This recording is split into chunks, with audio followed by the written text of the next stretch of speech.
When it comes to mixing, you are at war with your audio tracks. No military leader goes into battle without a plan.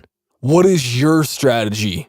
You can wing it, and usually that works out okay, but there may be things that you forget to do or to try. The way you develop a mix strategy is by experimenting, then writing down what works and what doesn't.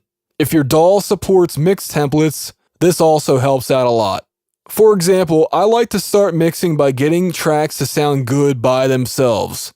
This is where I pretend like I'm a recording engineer in a very high-end studio. I'll use equalizers, compressors, virtual console inputs, and a fake tape machine.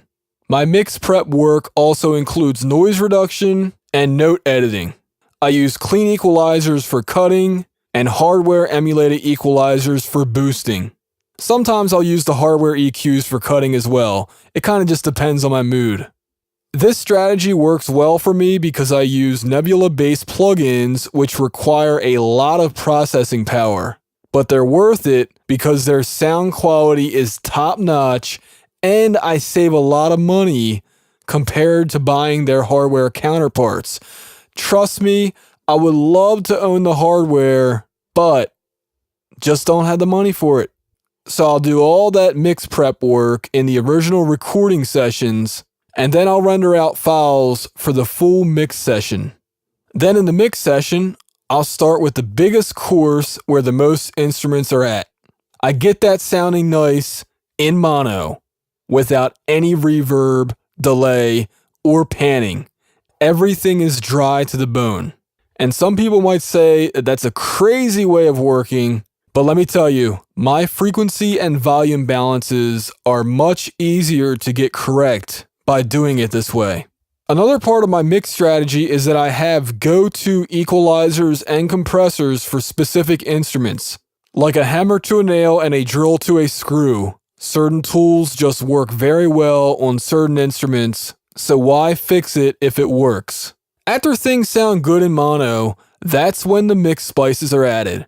Panning, reverb, delays, everything gets a spot in the mix. At this point, the mix will start sounding really big and three-dimensional. After that big course sounds good, I'll work my way backwards and automate the verses so that the mix continues to sound nice and full.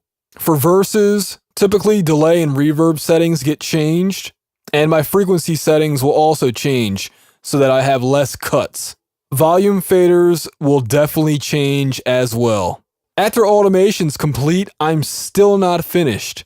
At this point, if a mastering engineer is hired, then the mix and mix stems will be passed on to them.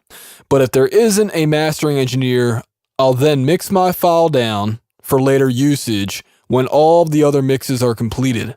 If this is just a single, then I'll wait a few days and load up the mix down in a brand new session. This is where my last bit of processing comes into play. Again, just like the recording sessions, I'll take advantage of Nebula-based equalizers and compressors. Again, a lot of people might think I'm crazy for spending all this time getting the most amount of quality out of things because it does take a long time, but mixing is not fast food. Art takes time. Technical things take time. For any of you that have built a computer, do you rush when you do that? No, because you might break something. Now, mixing is not the same. If you break a track, you can always fix that. But man, if you break a RAM module or if you break a hard drive, you got to buy another one. I approach my mixes the same way, because I don't want to, years from now, say, oh, I didn't do my best. You know what I'm saying? The mix is done when I'm happy. The mix is done when my client is happy. Usually when I'm happy, the client's happy too, unless they're a pain in the ass. But anyway, seriously though, mixing is not like cooking a hamburger. There's no recipe. There's no, 5 minutes on the grill or whatever. No, there's a technical and creative side to doing this. And being lazy about it is just ridiculous. We should be striving to achieve great mixes to the best of our ability, and if I don't do that, I shake my head at my work ethic. So now that I've shared most of my mix strategy with you guys, what are some tips that I might have missed? I can think of one right now. not using a speaker calibration plugin like ARC or SonarWorks.